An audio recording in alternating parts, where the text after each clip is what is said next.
Hello, and welcome to the 32 Pages, Endless Possibilities, The World of Picture Books panel. This special panel is brought to you in partnership with the Ohioana Library and the 2021 Ohioana Book Festival, which will be taking place April 22nd through 25th. I'm Kathryn Powers, and for anybody who doesn't know me yet, I am the Regional Advisor for the Central and Southern Ohio chapter of the Society of Children's Book Writers and Illustrators, which is a very long name, and we happily shorten to SCBWI, which even that's kind of a little bit difficult to say, but you could call SCBWI as well, a lot of people say. So I'm also the office manager at the Ohioana Library, and I'm very thrilled to bring my two favorite organizations together to talk about Kidlit this evening. So for anyone new to the world of children's literature, SCBWI is the world's largest professional organization for children's writers and illustrators. The organization includes members from all over the world and at all points in their publishing careers, from best-selling authors to writers and illustrators who are just dipping their toes into the industry. I myself have actually been a member since 2008, and not only have I learned so much about writing and illustrating craft and the industry of children's books from picture books through YA, but I feel super lucky to be part of this wonderful and welcoming community of Ohio Kidlit writers and illustrators. They're just wonderful. In non-COVID times, our chapter, the Central and Southern Ohio chapter, usually holds meetings monthly in person in Columbus, Cincinnati, and Dayton. But throughout the pandemic, we've been holding one online meeting for our entire chapter each month. So with the vaccines and everything, though, we're hoping we'll get back to in person soon, but who knows? We're keeping our eye on everything and our fingers crossed. And there's also a chapter that is the Northern Ohio chapter as well. So for anybody who kind of lives north of Columbus, they have a fantastic group of leaders up there, and they just put on wonderful events as well. So I also want to thank the Ohioana Book Festival sponsors and partners, all of whom you can find listed on the Ohioana website. And also a special thanks to the official festival bookseller, the Book Loft of German Village. You can get copies of all the books featured on this panel and featured at the festival by going online to bookloft.com. And now I'm very pleased to welcome our guests, Ohio authors and illustrators, Frederick Luis Aldama, Erin Allen Brain, Tamara Bundy, and Thready Umrigar.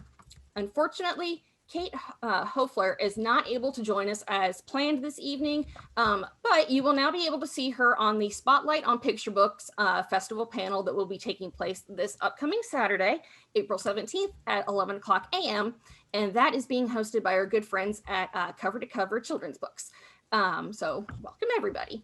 And some brief introductions just to get us started so you can familiarize yourself with these lovely panelists. Frederick Luis Aldama is an Arts and Humanities Distinguished Professor of English, University Distinguished Scholar, and University Distinguished Teacher at The Ohio State University. He is the award-winning author, co-author, and editor of 36 books. He is editor and co-editor of 9 academic press book series, as well as editor as Latino Graphics, a trade press series that publishes Latinx graphic fiction and nonfiction. Aldama is the creator of the first documentary on the history of Latinx superheroes and comics, as well as creator and curator website, The Planetary Republic of Comics. Frederick joins us tonight from Columbus. Erin Allen Brain is a graphic designer and owner of DFMI Designs, who has dreamt of writing and illustrating children's books since she was a kid. When she's not hard at work creating, frolicking in nature, or scheming with her husband, then she's busy making crafts and trading stickers with her kids, and also trying to get them to do their chores. Erin is also joining us from Columbus this evening. We also have Tamara Bundy, is a graduate of The Ohio State University and a former columnist for the Cincinnati Post. She teaches English at Miami University, where she received her master's degree. Tamara is the author or co-author of 7 nonfiction books. Her middle grade novel, Walking with Miss Millie, that was put out through Nancy Paulson Penguin, won several awards, including the Ohioana Award, yay, for middle grade young adult fiction, and it has also landed on many state reading lists. Tamara joins us from Cincinnati this evening. And last but certainly not least is Thready Umrigar, and she is the best-selling author of 8 novels and 3 picture books. A former journalist, she is a recipient of the Nieman Fellowship to Harvard and a winner of the Cleveland Arts Prize. She is a distinguished university professor of English at Case Western Reserve University. Thrity is here tonight from Cleveland Heights. So we are representing the entire state this evening, which is wonderful. Got everyone in all corners.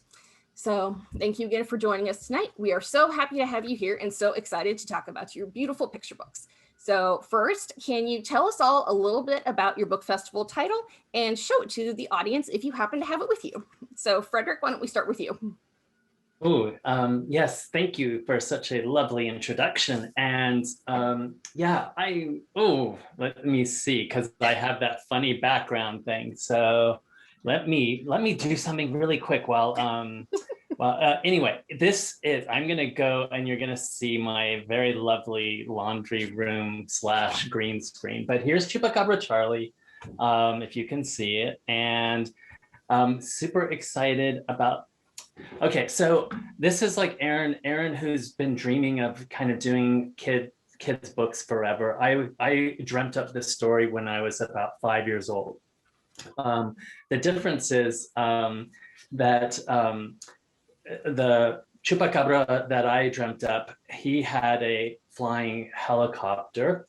It was called a Hickabocker, and in this case, it's a pickle-powered combustion engine flying Impala. And he and Lupe have this grand adventure because Chupacabra Charlie, he's a Chupacabra, he's a vegetarian, and he has been so lonely because he lives in a little house on top of a building in a big city right on the border, on the Mexico side of the border. And he becomes friends with Lupe. They first play puppets, but then he tells her, I've been reading about all of these amazing adventures about Cyclops. Let's go on an adventure. So they go on a big adventure and they try to get across the wall. They can't figure out how to get across this big giant wall. They finally do with the help of talking snakes and coyotes and other animals. And once they get to the other side, they realize that there are all these children in cages, and they have to free all the children from the cages. And that is their big adventure. There we go. We've got your background back. Wonderful. Thank you so much for telling us about your story. I had such a fun time reading that one and all of your stories to get ready for the panel tonight. So they're all just wonderful books. Erin, would you like to go next? Yes. Okay. So my book, can I see it? There it is Fun for Anyone, and it tells the story of a little boy that doesn't fit into a particular box.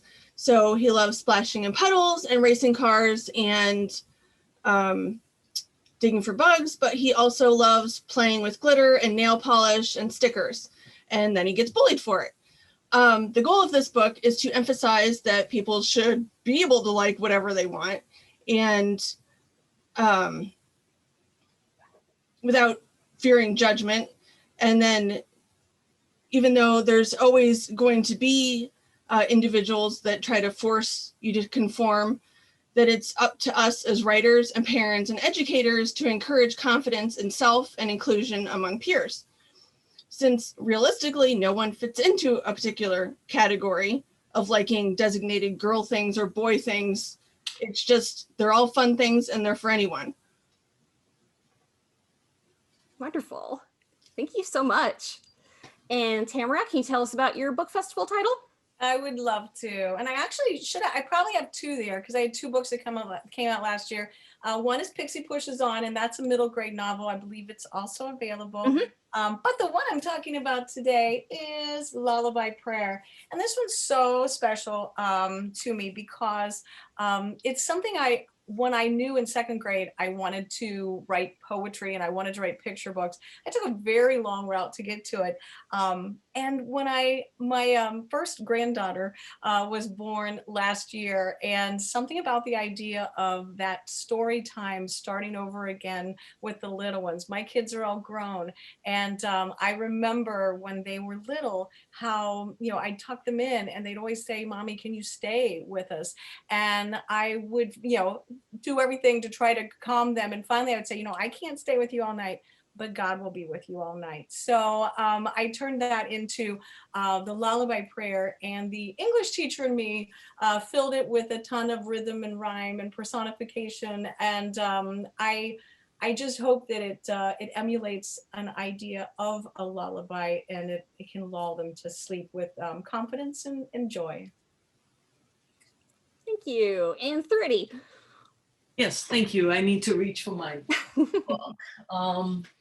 So I had 2 picture books come out last fall. One is called Benny's Diwali. I don't know if you can see it. The book I'm talking about today, I don't think you can see this too well because it's a little light, but it's called Sugar and Milk. And Sugar and Milk is actually this old, ancient, really, legend or folktale.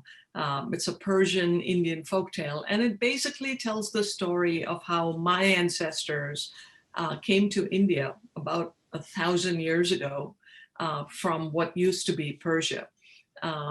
So it's very much a story about immigration and refugees and an act of creative generosity and kindness that really benefited 2 different cultures over the centuries, really.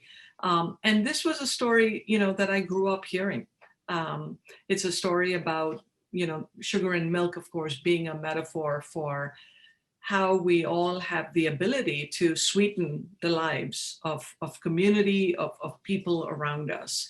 And this was a story that I grew up hearing as a very young child, and it had always made a very deep impression on me. And then when I came to this country as an immigrant when I was 21 years old to go to grad school at the Ohio State University,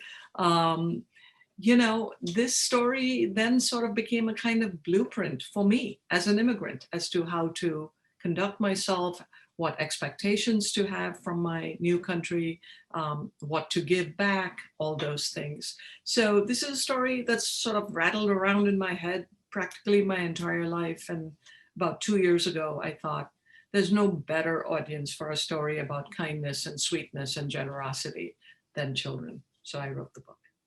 Wonderful. And it's so timely as well, for sure. I'm sad everybody can't see it better because it has just such gorgeous illustrations. So everybody look these up online when we're done. Yeah.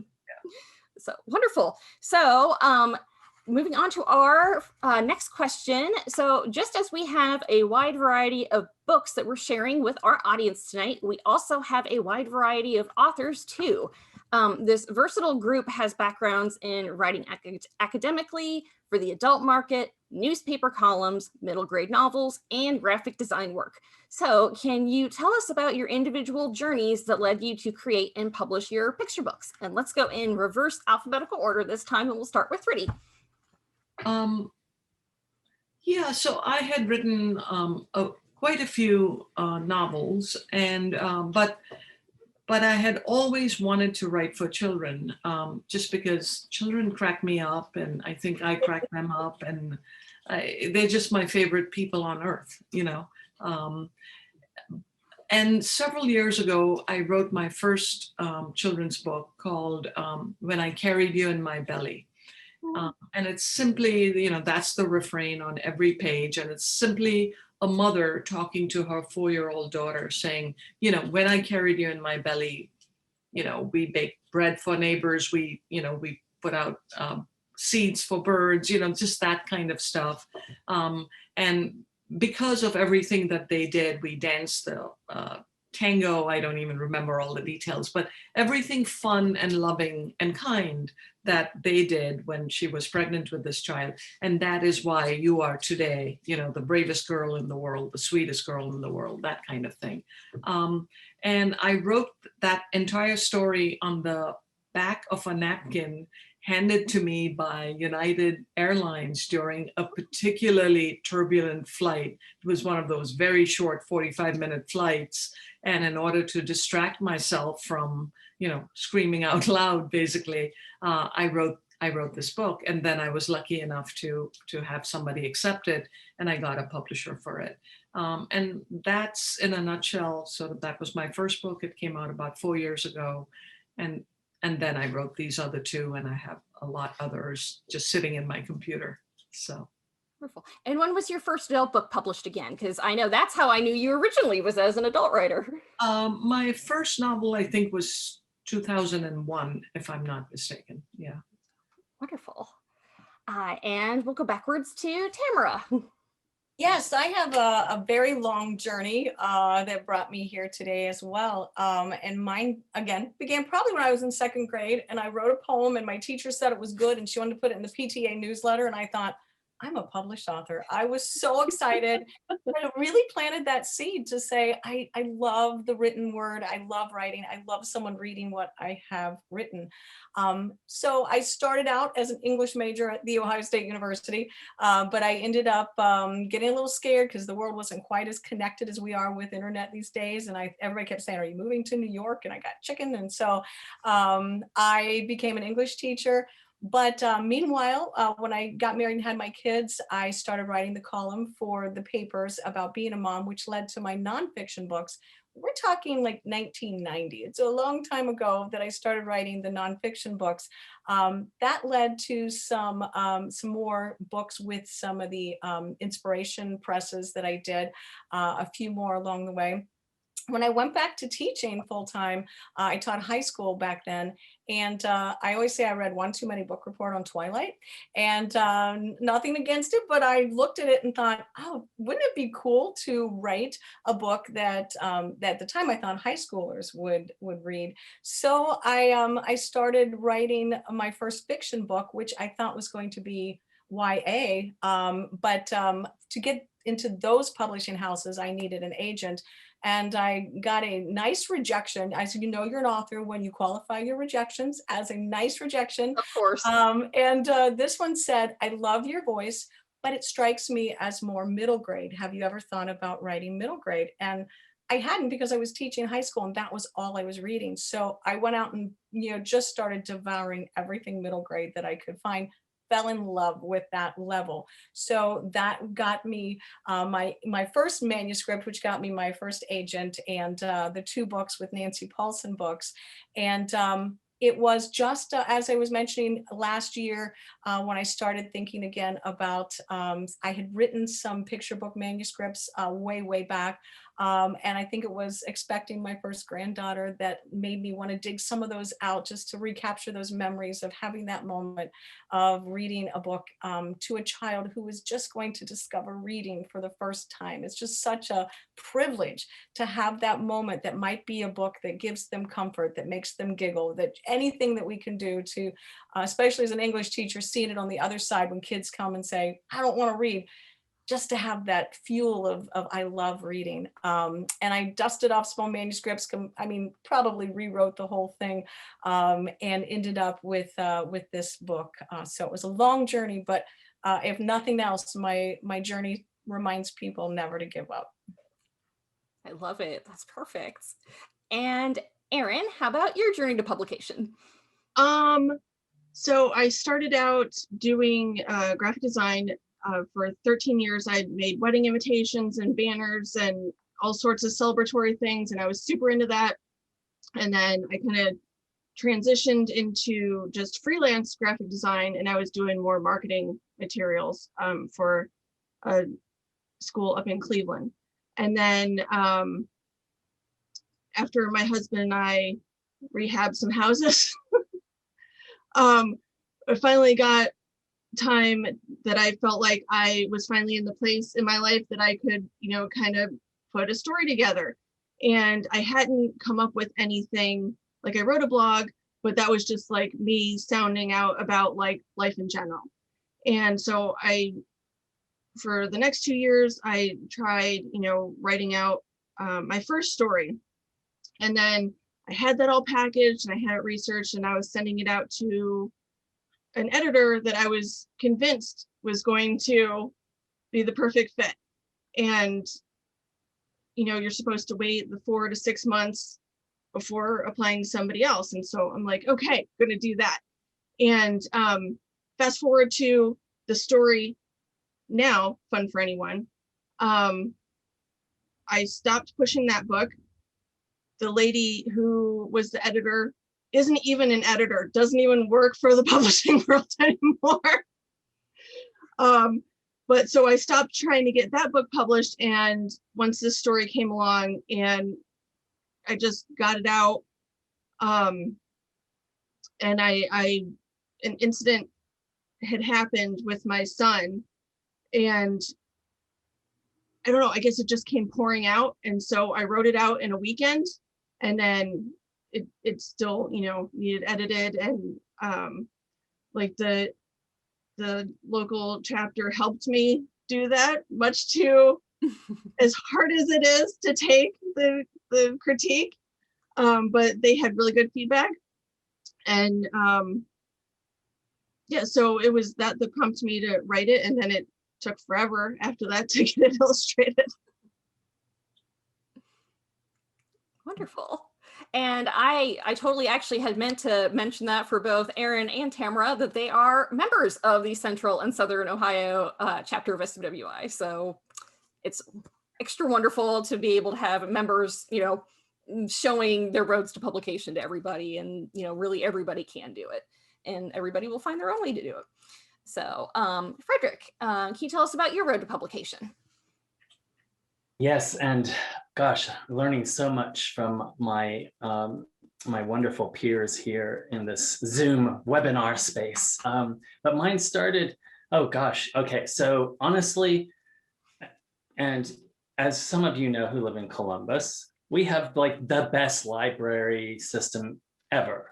And yet I would go to the local library right here, a couple blocks away, when my daughter was a kid. And one, I didn't find any books that were about the Latinx experience. And when I did find them, they were very few and far between. They were beautifully done, of course, and some of my great friends were making them. They were mostly about mothers and daughters and less about dads and daughters. So I'll be honest, the first book, which will be out next year, was a book called With Papa. And it's totally bilingual, so English, and then under it is Spanish. Chupacabra Charlie is I code switch, because, you know, very often we move between Spanish and English in our families and our conversations over at dinner and stuff. But I put that one on the shelf for, you know, and because I was like, I really felt like The Adventures of Chupacabra Charlie, like I said, had, you know, it was something that had captivated me as a kid. I'd heard the stories of the Chupacabra from my grandmother when our chickens, this, you know, sounds terrible, whenever we lived in rural part of California, whenever the chickens would get eaten, it was a Chupacabra, right?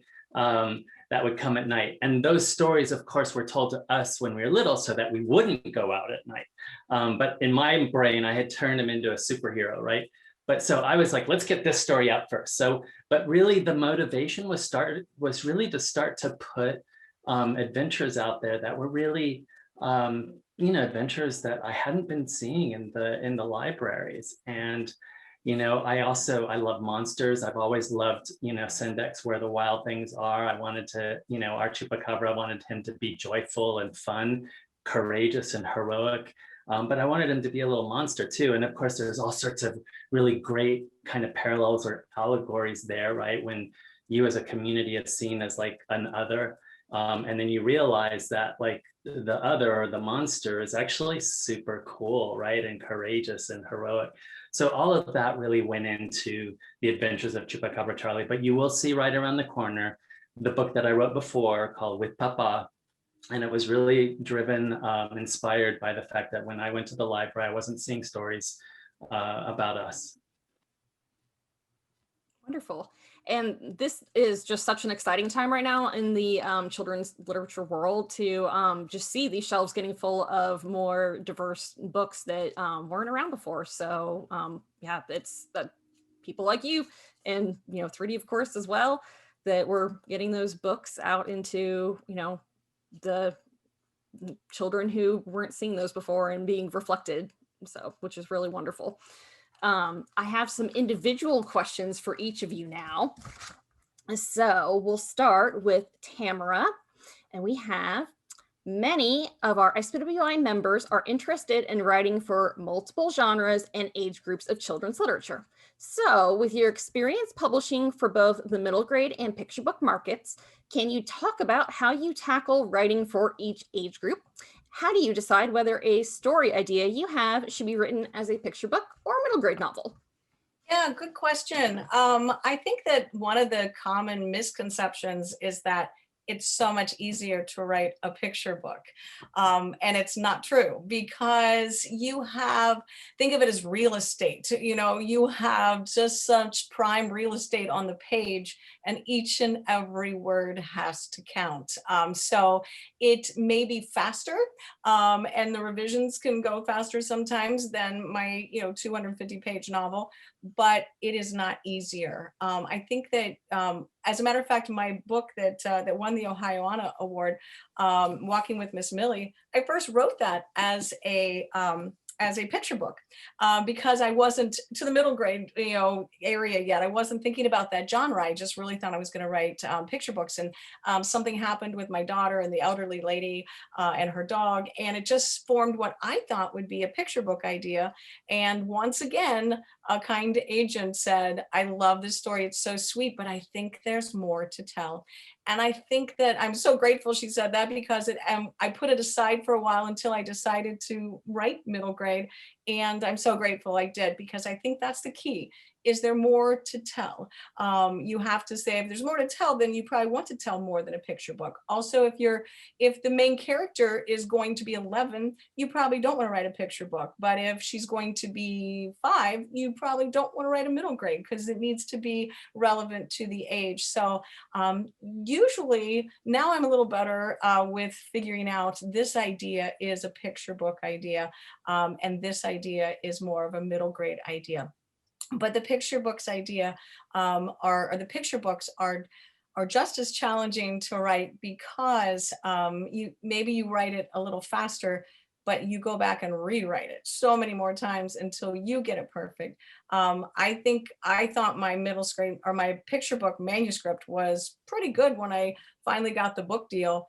It was about 400 words. I believe we changed 350 of those words by the time it came out in the book that you read now. So that's also a little bit of advice too. You have to trust the people who are in your circle, because we get at least I do. I get very committed to my word. And if I'm spending so much time picking just the right word and somebody tells me it's not the right word, it's hard to back up. So you have to walk the fine line of, I need to say, no, I really love this part and I want to leave it in, versus, all right, I bow to your judgment on that. That's wonderful. And I'm so glad you pointed out as well the professional feedback, because that is just so important for anybody who's, looking to get published traditionally or indie pub as well, just to make your book as good as it can be. It really is helpful to have outside feedback. Sometimes you just can't see, you're so close to a project that you can't see everything that's there. So whether it's, critiques from friends and peers, like Erin was mentioning, that, is just somebody that you can use as a sounding board, and take your, early ideas to, and for feedback to, an agent or an editor giving you feedback, at a conference, or if you submit to them. So something to definitely, keep in mind as you are walking along this path. So thank you so much, Tamara. Let's see, next on my list, I have Thrity for her individual question. So as you mentioned, your book tells 2 stories in one: a young girl's experience moving from her home country to America and facing loneliness and homesickness, as well as a folktale of Persian refugees who show an Indian king that not only is there room for everybody, but they are better together. And for anybody who hasn't read the book yet, it's literally 2 books in one. It's wonderful. So you have, the first story, and then kind of goes into this second folktale story, and then it goes back into the original story with the little girl. So it's a really unique format. So Thready, when you started writing this book, did you know from the beginning that you wanted to include the 2 distinct storylines? Or is that something that kind of happened organically as you went? And what were the challenges and advantages of writing the book this way? It's a great question. I don't know that I've ever stopped to think about it, but I think the answer is yes. I did know right off the bat. I don't remember ever telling the story in earlier drafts in any other way than this. It seemed to me that it made sense. I mean, remember, this book was written probably 2.5 years ago. So at the peak of the Trump administration, with all the stuff that was surrounding immigration. And as I mentioned, I grew up hearing the story. I had not even necessarily grown up thinking of it as an immigration story. There was no reason for me to have, absorbed the story or consumed the story as a child in that sense, as a child in India in that sense. But when I was thinking that the right audience for this story was actually a younger audience, when I was doing book talks for my adult fiction, I very often used to end my book talks by just telling the folktale. Because I thought, the way I used to tell it in those days was, isn't that what literature is? Isn't that what all of us do? Is that we try and sweeten the lives of those around us. We try and foster and build community. So in those days, that was sort of the message I used to tease out of the story. And no matter what the makeup of the audience was, no matter where, whether it was California or Ohio, it didn't matter. The response from the adults was always the same. I mean, people would just spontaneously start cheering and smiling and laughing. And it was wonderful to see that, that the story translated far outside of, Persia for sure, but also time and space, But when I determined that this was a story that I wanted to tell children, that they needed to hear it far more than adults did, it made sense to me that the access point into the story would be a child, just as the reader would be, right?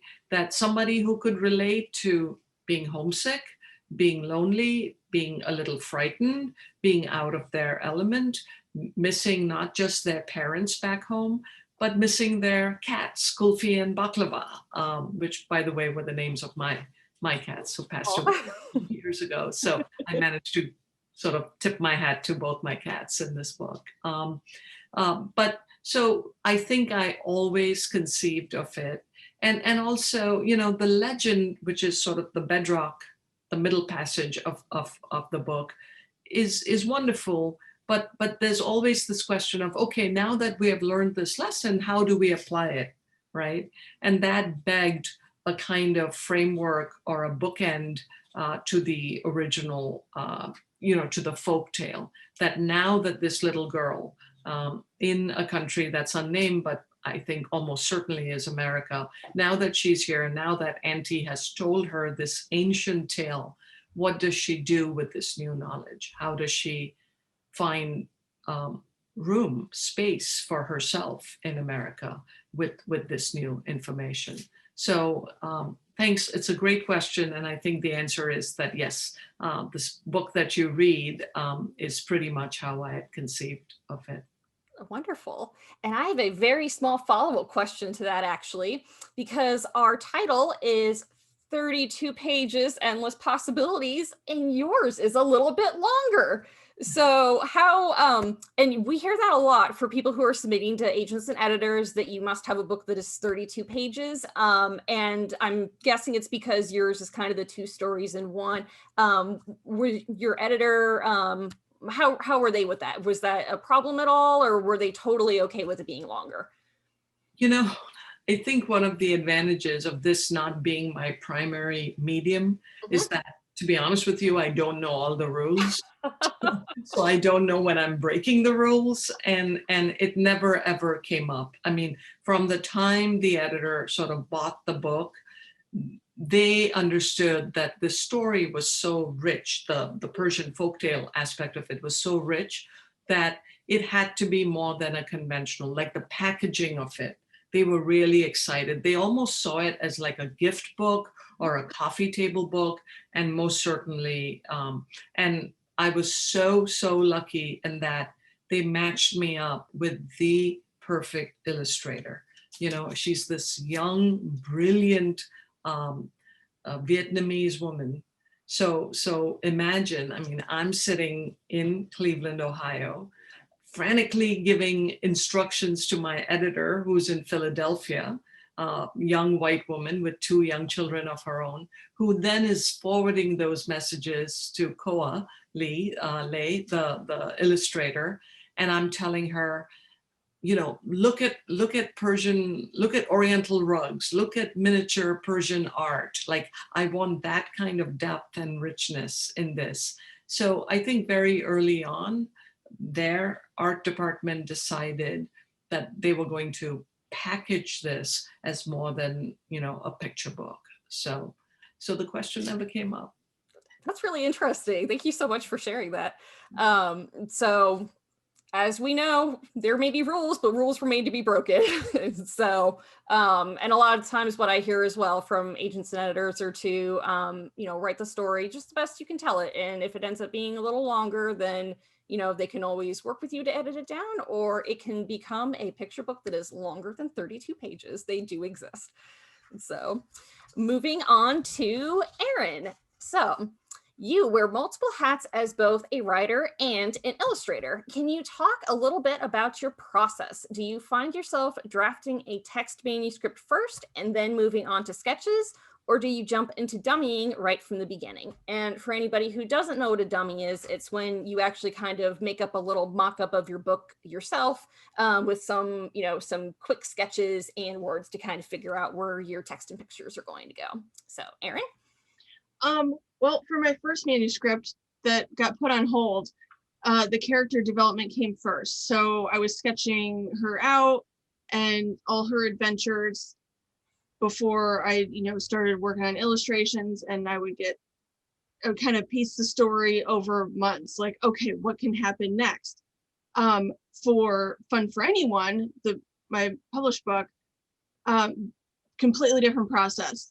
The story came to me, I wrote it out in a weekend, and then I, you know, worked through, okay, I don't like drawing people, so how am I going to make this happen? And of course it has lots of people, but, you know, trying to get down fingers and facial expressions and all these things is really challenging when I am used to drawing more naturey things. And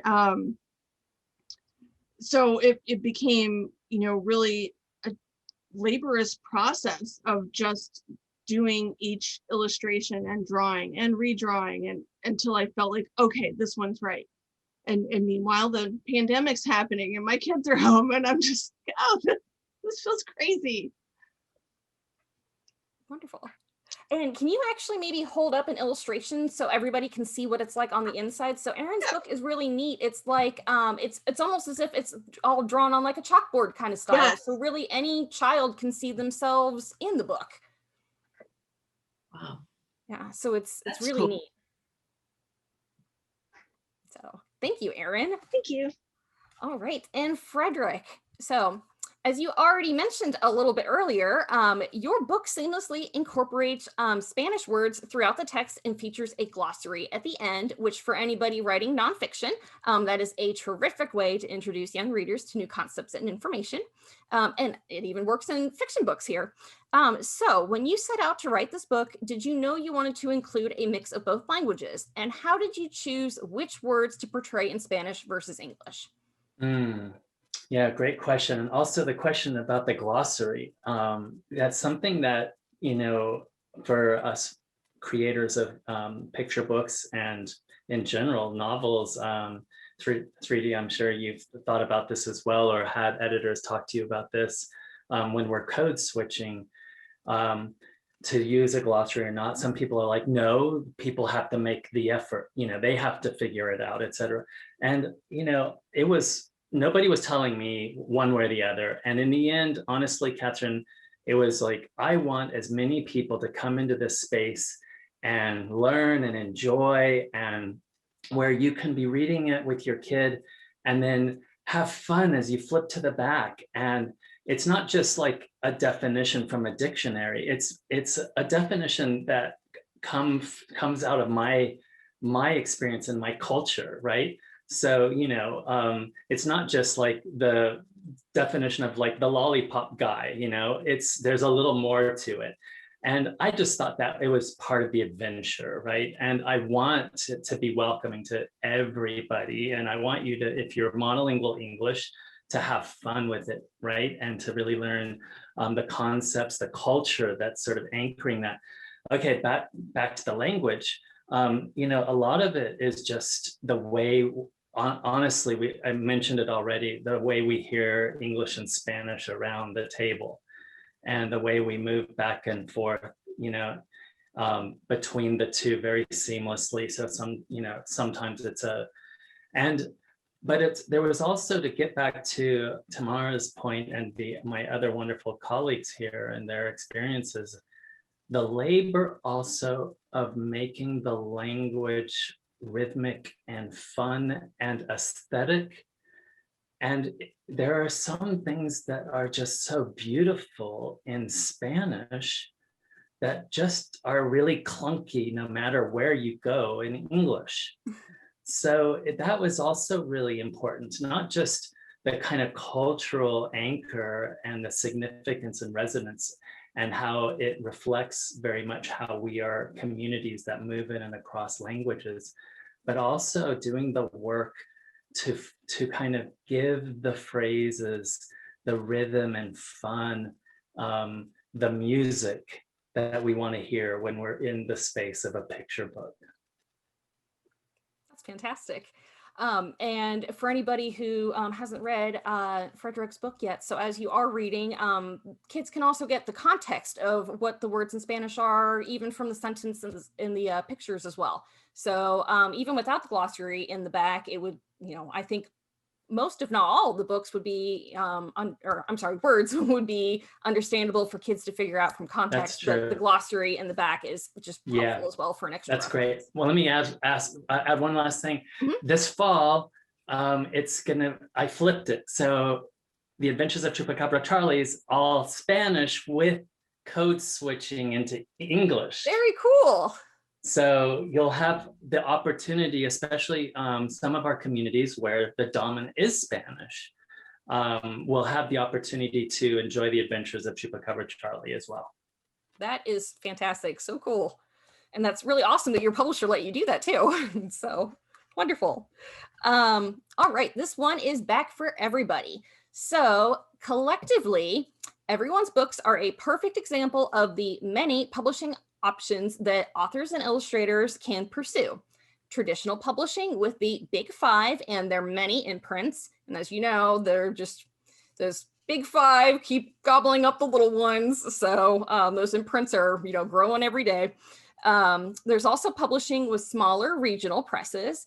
And there's also hanging out the shingle to self-publish as an indie author.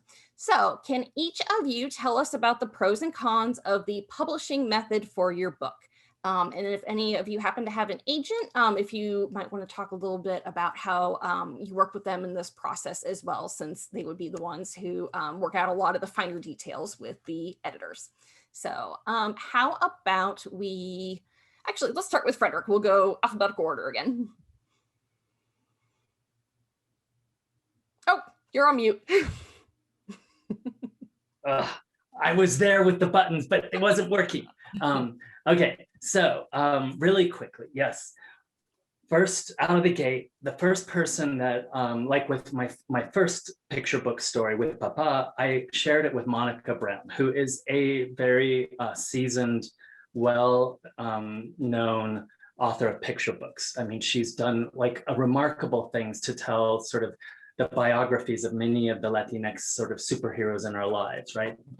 Historical figures. And she suggested I take it to an agent. After she looked at it, she really loved it and made some suggestions. I'll tell you, the long and the short of it is, I ended up not going with an agent and finally going with Latino Graphics at the Ohio State University Press right here. And the reason was I wanted to have as much control over the art as possible. I'm not an illustrator like Erin. I'm not an artist. I'm not capable in that way. And so I already knew who I wanted for Chupacabra Charlie. I wasn't lucky. I knew I wasn't going to be lucky like Thready, who landed a beautiful illustrator that worked really well.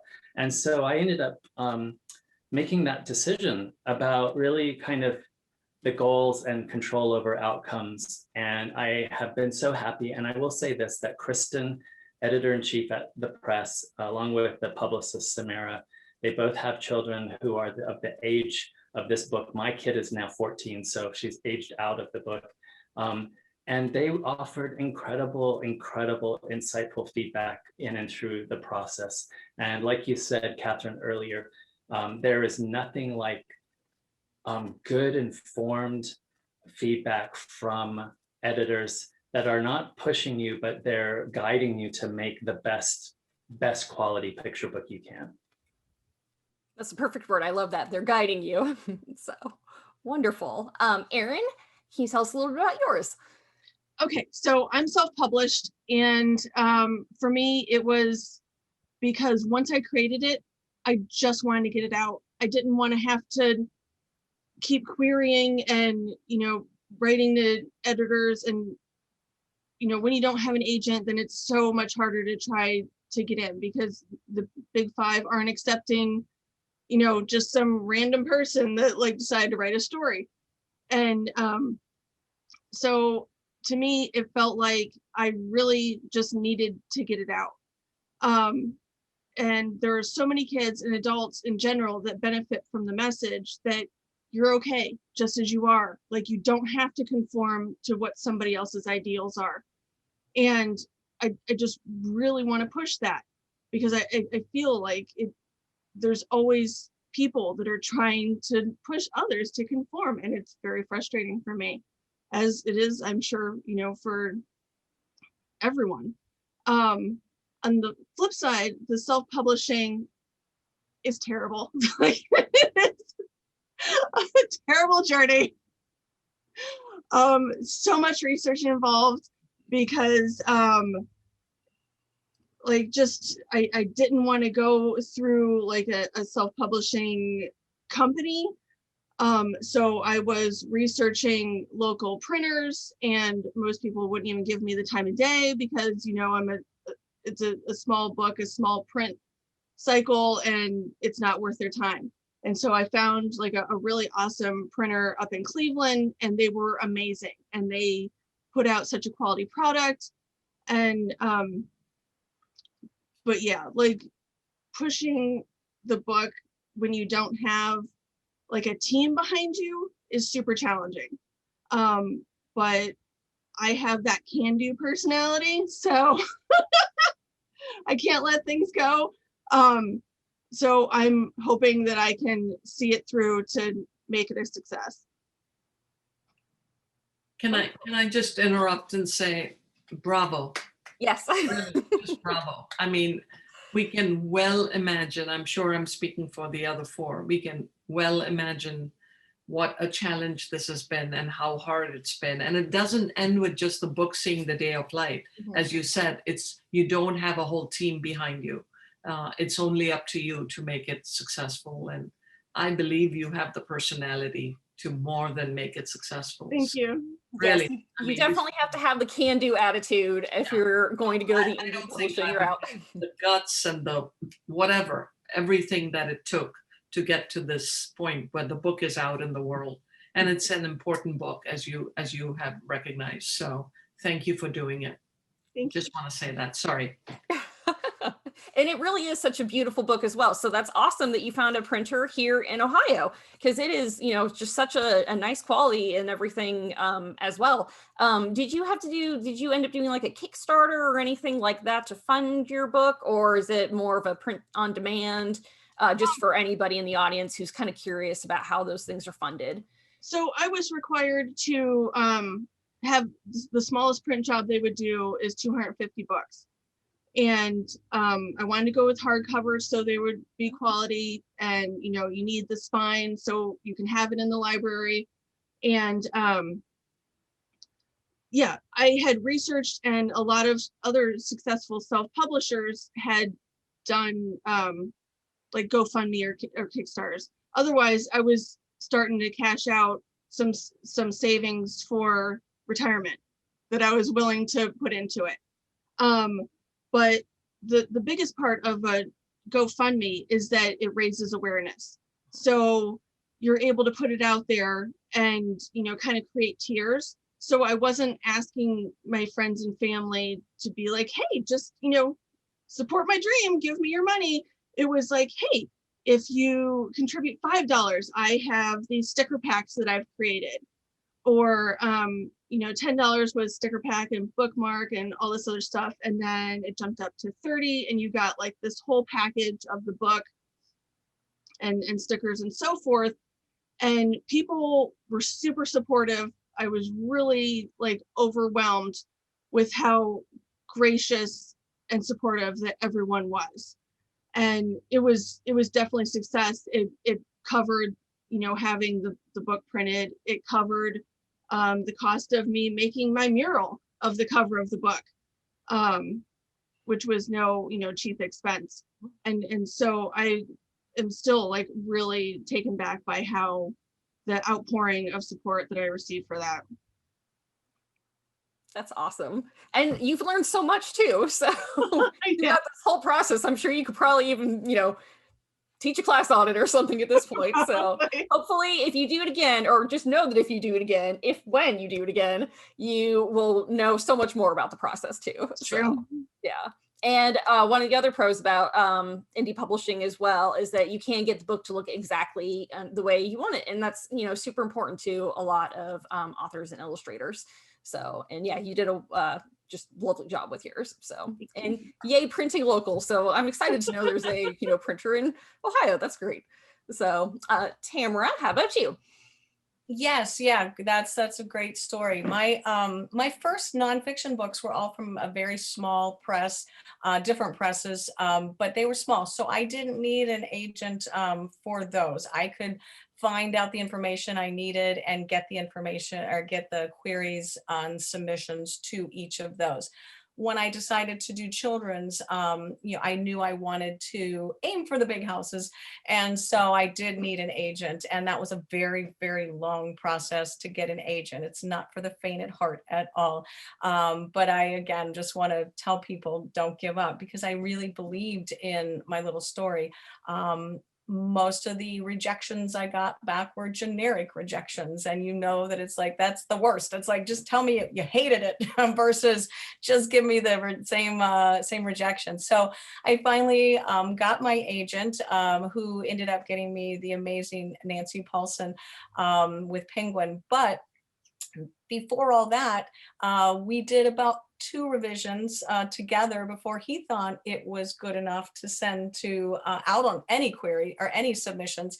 And then with Nancy, we did about 4 more rounds. So from the time that I typed the end to get the agent, to get the editor, it was a good 5-year process. So I always tell it when I do school visits that, you know, when your teacher tells you to revise something, you know, just think about this 200-page novel that that I revised over and over. So, but that got me the agent and got me Nancy Paulson. Now, the other little piece of advice with finding an agent is to make sure that if you have the dream of writing more than one genre, you want to find an agent that represents both. As it turns out, my agent wasn't as interested in representing my picture books. So that's something that we had to deal with. And, you know, so I actually went to HarperCollins Christian for my picture book myself. He didn't want to represent religious books. He didn't want to represent this smaller press. And so that's one thing I always tell people too is you're so likely, just anybody says, yes, I want to represent you. You want to say yes, but you need to ask a lot of questions to that person to make sure that they're in it for your whole career and not just for that book or that particular submission or that editor that they know. So it's really important to look at the big picture of your writing career too. For sure. So very good advice for anybody who wants to write in multiple age groups for sure. And Thrity. Yeah, I just want to start by saying what Tamara just said is is rock solid. I mean, be really, really careful. It's true. I mean, we've all been there. You're so desperate. If an agent says yes to you, I mean, you'll offer up, you know, your mother-in-law, your mother, your grandmother, your firstborn, all of it, and gladly accept. And you shouldn't. I mean, you should at least withhold one of the family members. No, but well, yes, somebody needs to buy your book. Right. But yeah, and by the way, there's not much money in selling picture books. So agents typically take what, 15% of whatever meager advance one gets for picture books. So, you know, there's not a huge incentive for them if they know that you are mostly interested in publishing picture books. They can do the math, you know, faster than we can, and they know that there's not much there. So by all means, find an agent who's willing to, you know, basically stick with you through thick and thin. You know, I just got lucky in that because I had a career as an adult. I always sort of cringe when I use the word adult novels because it somehow sounds sleazy, you know. Novels, the fiction that I'm writing for adults, for grown-ups, let's put it that way. I just basically requested him to represent me because I wanted to, you know, I don't think I'll ever I don't think writing for kids is ever going to become my primary mode of communication. But it was something I was very interested in doing for a very long time. And as far as I know, my agent had never represented an author, you know, in the children's world at that point. So from a career point of view, maybe it was not the smartest move for me. Maybe I should have just started from scratch and, you know, found somebody who specialized in children's books. But it was just a case of bird in hand, you know, and he was good enough to say he was willing to go on that journey with me, you know. And so at least 2 of the 3 books we just did, well, I take that back. The very first one, When I Carried You in My Belly, he did like a mass submission and we got a couple of offers and then whittled it down. And then because I had published that book with a press called Running Press in Philadelphia, you know, and I had a very good relationship with that editor. She bought Sugar and Milk also. And then Binny's Diwali, we went to Scholastic with that. I actually approached an editor at Scholastic and with another book, by the way, and she didn't want that book, but then we started talking about, have you ever thought about Diwali is like this huge Indian festival. She said, have you ever done a book on that? I said, no. And, you know, so one thing just led to another. And I hope for people who are listening in today, I mean, the thing that I keep thinking, listening to all of us, is there is no single path to being published, right? We have all come at it individually, and we are all doing our best to make it work, you know, one way or the other. And that, I hope, feels inspiring to everybody who's listening who might want to, you know, who feels like they have a book in them. There are ways to make this happen. And we have, no 2 of our stories are exactly the same.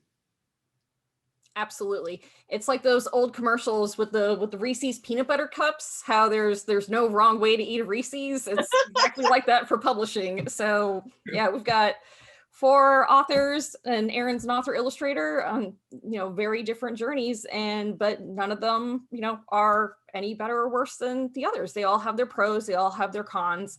You know, there are also authors and illustrators who don't do the same thing every time. They might independently publish one book and traditionally publish another, and, you know, so it's all good. The kidlit industry is wonderful for just, you know, you can find what way, you know, you want your book to come out in the world, and you can make it happen.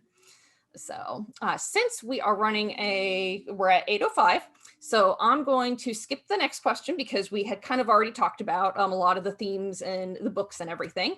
And I'm going to hop to our last question before we open it up to the audience Q&A.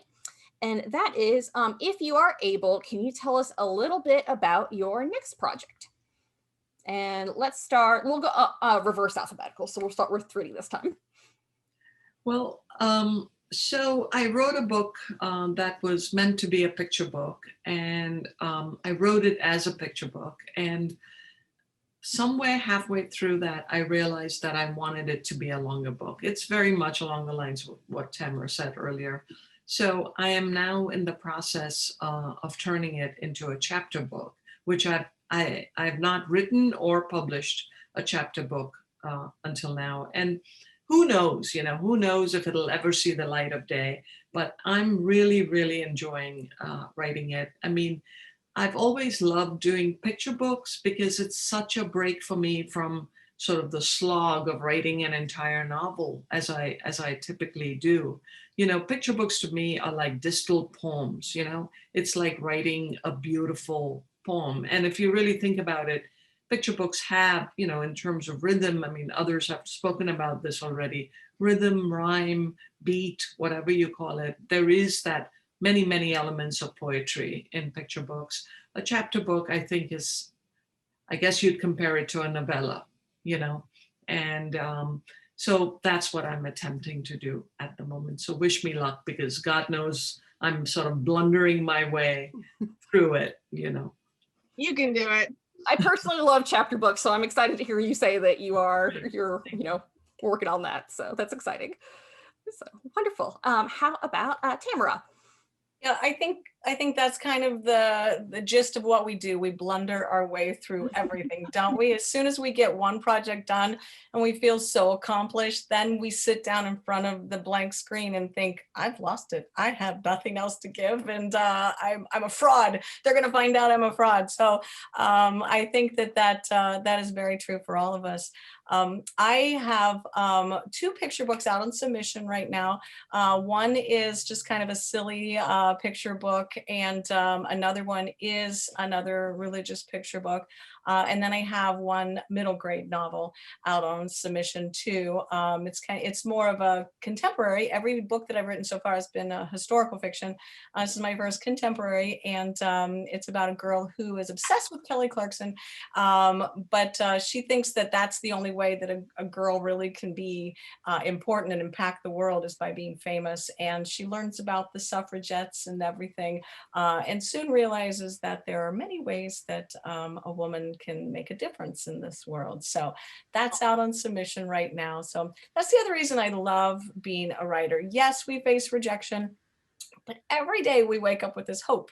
Is today the day that I'm going to find out that I have a book deal? Is today the day that I'm going to write the best thing ever that I've ever written? So you have to be an optimist to be a writer, because you just know that anything's possible. And everybody always says, what's the best advice for being a writer? And I say, if you're writing only because you want to make that $1 million, then you're probably going to be disappointed. Because as we were saying, it's not about the fortune. Heaven knows it's not about the fortune. But if you write because it just makes your heart sing, then you're going to be successful, because whatever happens to that manuscript, you are going to be happy that you wrote it. We'll wish you the best of luck with your submissions. That's so exciting. And I also realized we got to gush over everybody's lovely books, but we didn't really can you open your Lullaby Prayers so people can see the inside of it?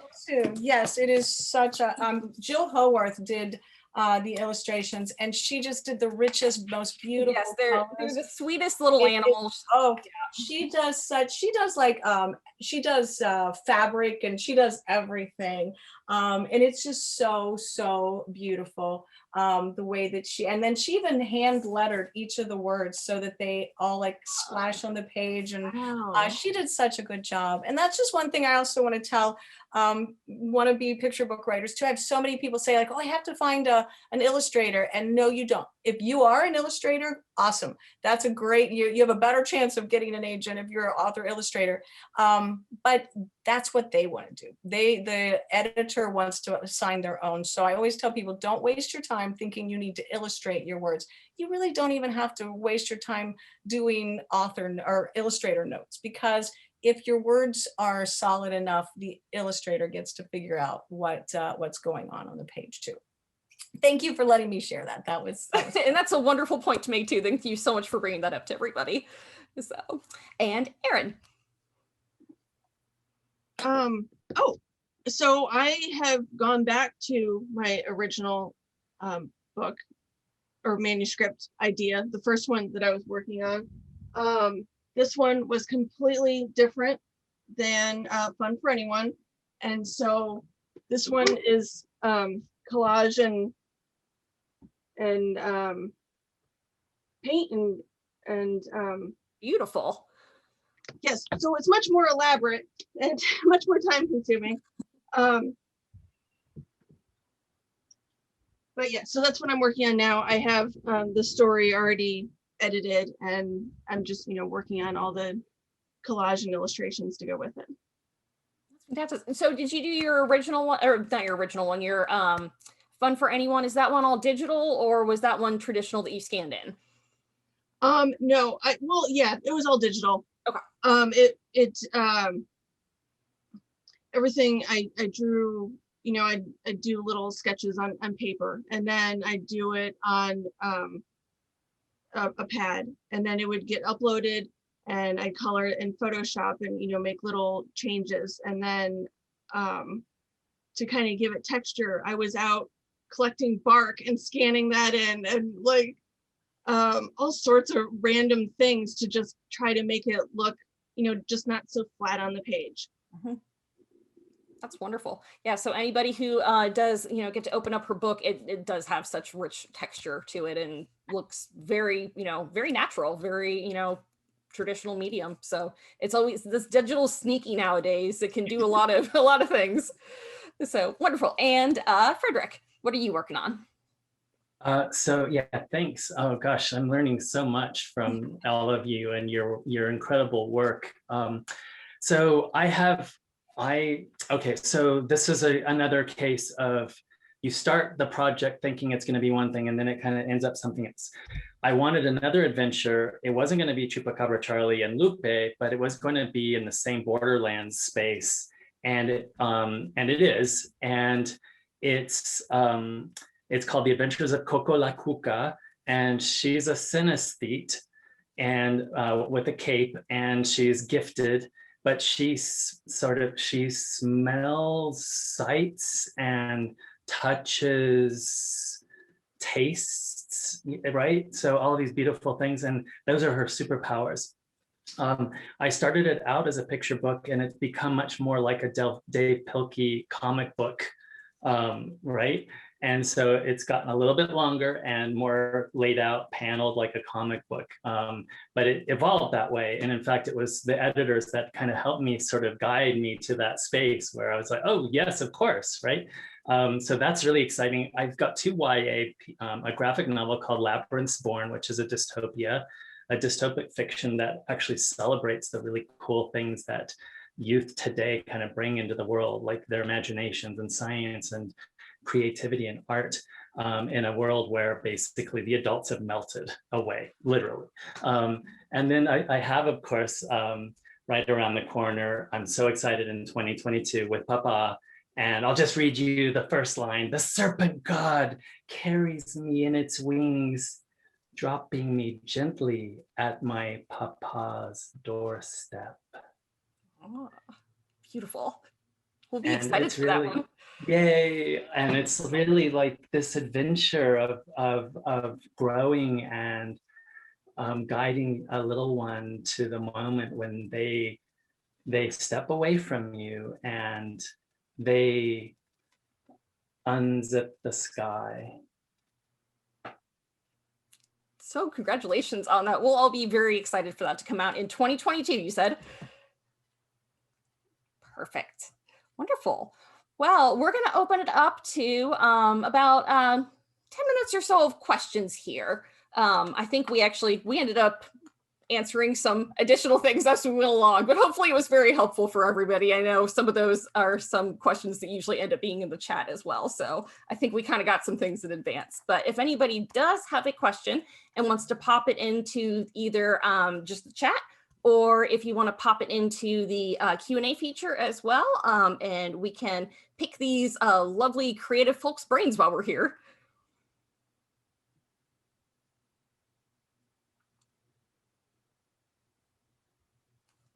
We'll give people a minute to type here.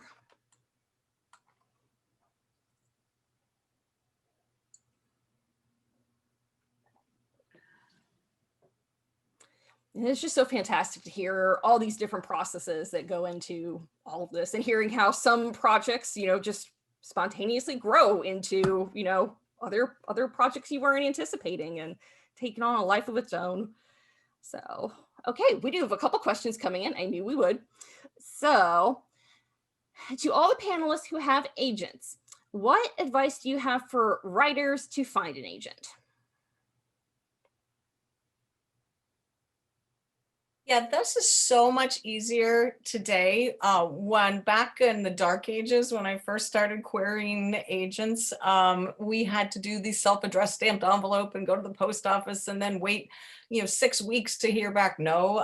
Now it all happens so much faster. Now, that's the good, but it's also the bad, because agents are now getting many more submissions than they used to, because it's so much easier. And they say that every other person during the pandemic has decided they have a book inside them. So agents and editors are now just completely inundated with submissions. So, but they're still looking for the one that's going to really excite them. So, don't get discouraged.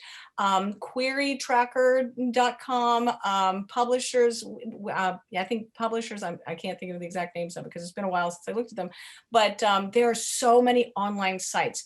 I would say look up, if you follow agents and authors online, see who your favorite authors, the ones who write books like you want to write, see who their agents are, see if they're taking submissions. You will find so much online these days that it's just amazing.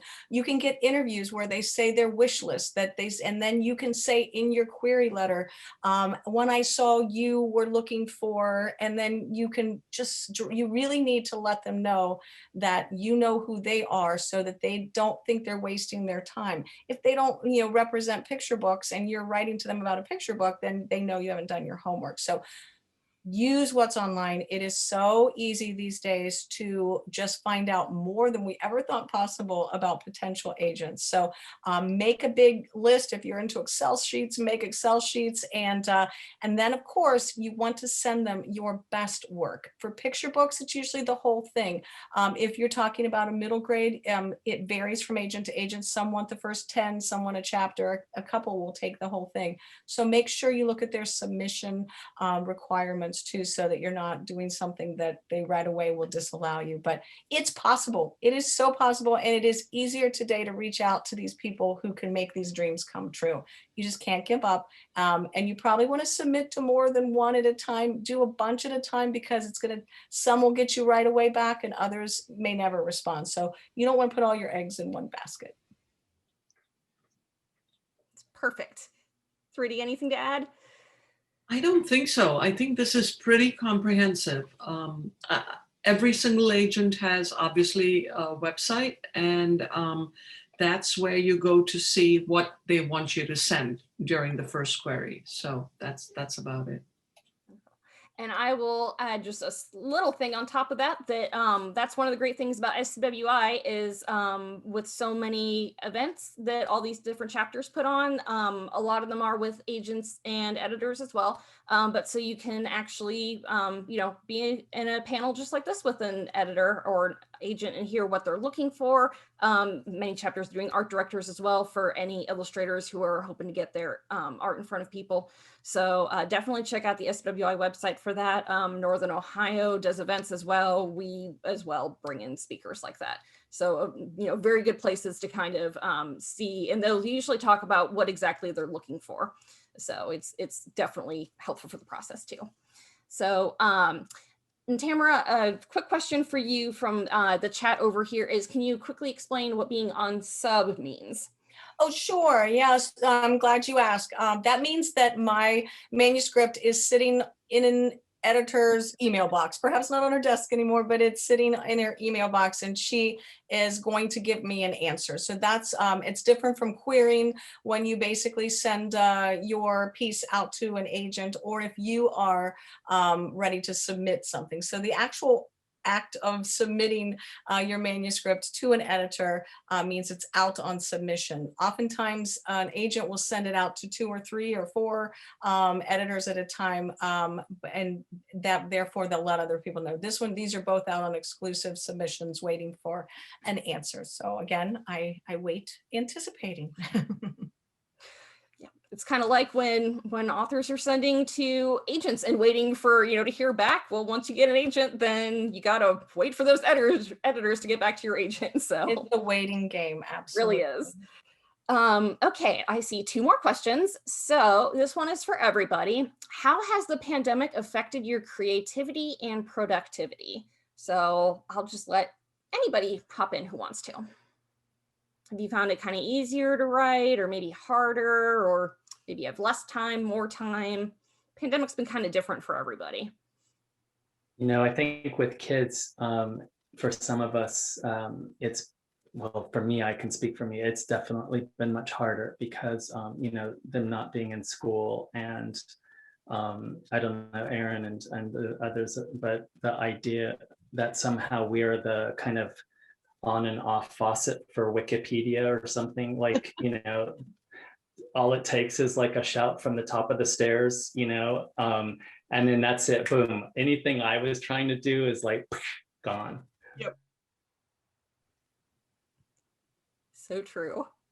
I know for me, my kids are older, but just the act of not seeing people is hard to get inspired, because I get so inspired when I do school visits and get to see my books in the hands of the students. It just inspires me, and without that interaction, it does take away such an incredible carrot that keeps you going. So even though my kids are grown, I have found it harder to get inspired during this pandemic, just because I'm lacking social interactions.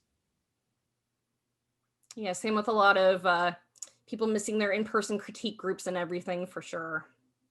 Any thoughts, Thrity or Erin? For me, I guess I pushed myself because I wanted something to show for it. I guess I wanted, since I had this goal, I even though there was the pandemic and all these things going on, like I just wanted something to show for it for 2020. I wanted to be like, okay, here's this good thing that I made out of this terrible year. You accomplished it too. Yeah, so congratulations. I think I was fairly productive in 2020. I just, it was hard, just like it was for everyone, but I tried my best to put that aside as much as any of us could successfully do when I was at my desk, and tried to go into that zone of just writing, so it was an okay year. I mean, not great, but not terrible. Thank you. And I've got a question over here. I love these questions. Kathryn, can I just add something here? Absolutely, yes. Which is, I think for everybody in our audience, I think we also need to just be kind of gentle with ourselves this year. And, whether we feel like we were productive or not, maybe just get rid of that concept altogether, productive, and just kind of ease into the fact that this was what it is, and we will most certainly take something from it, and as artists, as creatives, probably do something with it, but also just to be gentle and generous with ourselves and our families and our loved ones, and know that if it didn't happen, it will happen. I can't endorse what Frederick just said strongly enough. And this is so beyond just the topic at hand. I think, I know that I was a better teacher this past year than I've probably ever been, just because I was more generous and kinder and more compassionate. I'll be honest with you, I used to be a taskmaster. What do you mean you need an extension? And it was like, yeah, you can turn it in? Sure, take a few extra days. What, in the whole scheme of things, I used to think that I was being this one way because I was trying to sort of prepare them for the real world, right? The real world. But you know what? The real world is not just punitive and harsh. The real world is also kind and generous and forgiving, right? So it comes out even in the wash, I think, So I think that's really true. I mean, if there's anything we can retain from what we've all gone through this past year, it's just that. It's compassion and forgiveness and generosity of spirit, not just to one another, but also to ourselves, Yeah, we creative peoples, I think, are extra hard on ourselves if we, don't feel like we're producing enough, or, we see on social media, oh, well, this artist is posting a doodle a day, but I can't even do one a week, things like that. So we're all hard on ourselves, and we definitely, are all trying our best. So everybody just needs to remember that. So I love that. That's wonderful thoughts.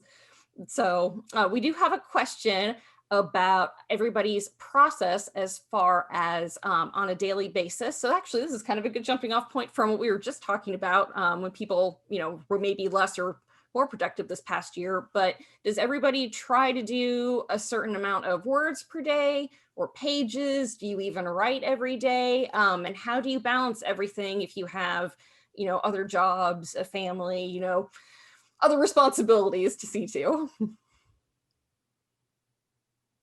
And feel free, anybody can jump in. We're in the free-for-all part. I'll just say really briefly, it's been a different kind of writing for me this year. And it's the kind of writing that I can very easily dip in and out of, that, I'll be honest, doesn't require the capaciousness of the imagination, but that the imagination can also be so fragile, right? That moment when you're there and then suddenly the kid is over here saying they need some, attention. And by that, I mean, film reviews, academic, pieces, shortish pieces, not like big book projects.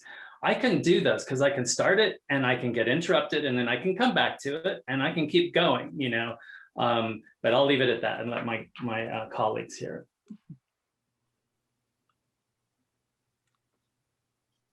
Yeah, I think for me, I know that I gave up the idea of making myself write every day, because I really need to write when I'm ready to write. And I think I've learned that. Talk about giving yourself grace. You just need to do that because I do have papers to grade and I have lessons to do. And I'm always doing something, but there are different amounts of energy it takes to revise something versus draft it from scratch. So some days I feel empty and I'm not going to be any good at drafting, but I can usually go over a chapter or two or a picture book and just read it several times and get the rhythm and rhymes right. So there are different things I know about myself, and some days I don't want to do any of that. And it's not the most disciplined, but I think you're right. This year's taught us anything. It's that we need to give ourselves a little bit of grace. We still want to keep moving forward, and we don't want to, not write, because I will not be happy if I don't write. But I think I kind of know myself when I'm feeling that urge of, I really need to sit down and write something versus, okay, nah, today, I don't feel that creative. I feel like for myself, I think I write all the time. I just don't do it at my computer, So I don't think there's been a day when, I've gone for a walk by myself, say, and I'm not at some level thinking of plot or a new character or something, you know, washing dishes, you know, my mind is elsewhere. I might be watching a movie on TV, but I'm actually writing my own movie in my head while I'm watching someone else's movie, which is probably not a good thing to do. But I don't feel the compulsion to feel like I have to have X number of words every single day, or I have to get up at a certain hour. There was a time in my life as a younger writer when I did all those things, and I think it was good that I did those things when I did. But not so much right now, you know, and who knows? I mean, maybe I'll go back to those god awful, you know, get up at 4:30 in the morning and write for 5-hour days. I hope not. For my own sake, I hope not. But there are times in your life when you just have to do that, you know. And my model for this has always been Toni Morrison. You know, when she was a single mom raising 2 kids and a very influential editor at Random House. That's how she wrote her first 3 novels. And if the kids called her, she was mommy, you know, and that became the #1 priority. So I always say to myself, if Toni Morrison could write under those circumstances, you know, I can do it. So. A good role model to look up to for that. And Erin? I would say for me, I started out thinking I had to be on a schedule and I had to accomplish something every day, and creative wise, it just doesn't work. So basically, like, if I have an idea, I have to sit there and write it down because I'll lose it. Or if I have something that I need to draw, I have to do it at that moment, or, you know, at least sketch it so I can come back to it. And I'm fortunate with my family because the kids are super into the book, and they, you know, my youngest wants to do that when he grows up, and it's super cute. And but so they'll give me a little bit of space when they see that I'm really into it, and my husband's great about it, like, to where, you know, he'll take care of dinner if I'm like, I'm in the zone, like I need to keep going. But yeah, I want everybody to know that it's not, you have to have the discipline to keep going, and you have to have the perseverance to keep going, but you can't have it so regimented that you force yourself to do a certain thing every day, or it takes the fun out of it. So we've learned another rule that can be broken, that rule that you must write, you must illustrate every day. No, you don't. You just have to have the dedication and, you know, the gumption to keep going. So, but it's okay to take a day off when you need it. It's perfectly okay. And this is our last question from the Q&A, and this is a nice quick one. And that is, what author or book do you think most influenced you as a young reader? That one's always a fun question.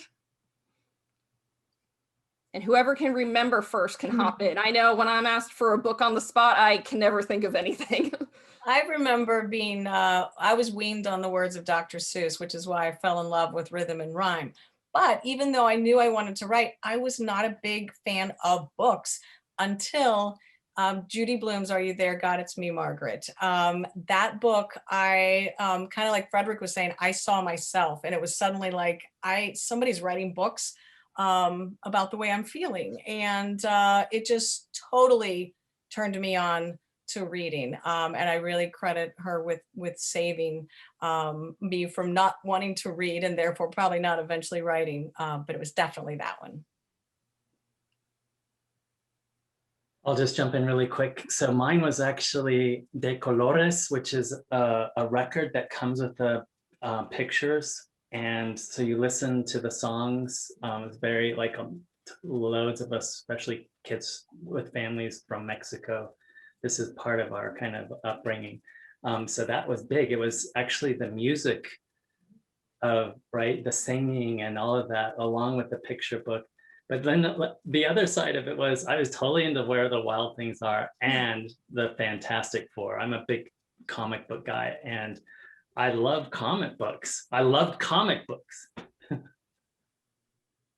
Yeah, for me, there's a British author, Enid Blyton, and sadly, she's not remotely popular in the United States, but in the rest of the world, you know, any country on earth that has ever been a British colony, I mean, Enid Blyton was like the goddess, you know, and she had all these series, you know, the Famous Five, the Secret Seven, the Five Find Outers, and I just inhaled those books. I mean, I read and reread some of them so much that there was a time in my life without trying, I could just recite entire pages of text just because I'd read them so much, you know.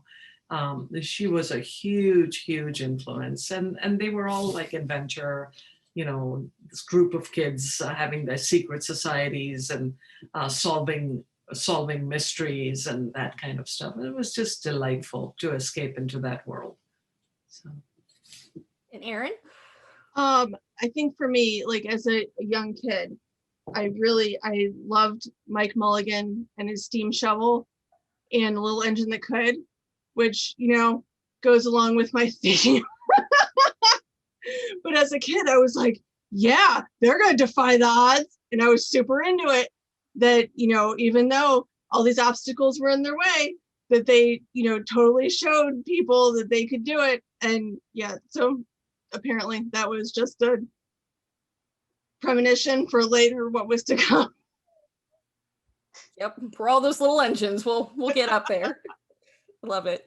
And I wanted to add one more quick thing to Frederick's love of comics, both when he was little and now. That's also one of the great things about graphic novels today. If anybody is thinking about going those, I mean, those have just boomed in the past, what, like 5-10 years, even really just the past couple years. They're all over the place now, but they're so accessible to kids and are, you know, making huge lifelong readers out of kids who never wanted to pick up a book before. So, you know, and it's all literature, it's all wonderful. So yeah, so happy to hear that that's what inspired you to, you know, become the writer you are today. So, well, wonderful. I have a parting question for everybody as we wrap up here, and then I will give a little close. As we know now, the road to publication can be kind of long and winding, but it has, you know, so many rewards along the way as well. And your journeys, of course, are still not even over and will continue for, you know, just so long from here. Is there one kind of parting piece of advice or something you wish you had known at the start of your journey? And we'll start, oh, we've got some faces. Let's start reverse alphabetically. We'll go Thrity this time. Oh, great. Thanks a lot. So the question is something that we know now? Yeah, that you wish you had, that you could tell your former self, or for people who are just starting out on their journeys. Boy, you have me stumped. Okay, somebody else jump in and I'll think of something. I'll just say something. Build it and they will come. Oh, how original, Fred. Good one. I think for me, it is that no can mean not now, or not that person. I think that, I think as writers and as creatives, we might have a little bit of a fragile ego, and we all wrote when we were little and probably were told we were good. And so when that first big person says no, you know, we assume that everybody lied to us and maybe we couldn't, we are not really good writers. So that just means for that person, it's not now. And it doesn't mean you're no good. It just means that that's the wrong person for your dream.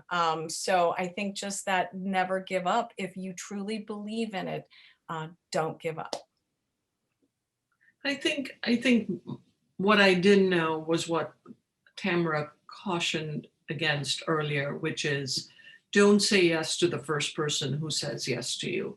You know, be really, I mean, believe in yourself enough that you will find the right agent or the right editor for you.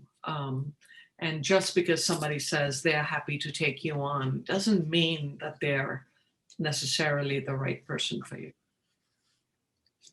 And if anybody ever asks you for money to read it or money to represent you, run. Yeah. Erin, any parting thoughts? You know, I did so much research, so I had a pretty good idea of what I was getting into, but you know, it's one of those things where you think, oh, this is going to be great and I'm going to be a writer. And in reality, I guess knowing now, it's not so much the writing or the illustrating. It was really all the research it took to put it all together, like learning that you have to have 32 pages or a certain number count, or just the whole process of querying or, you know, submitting to editors or agents or any of that. There's like so much that goes into it.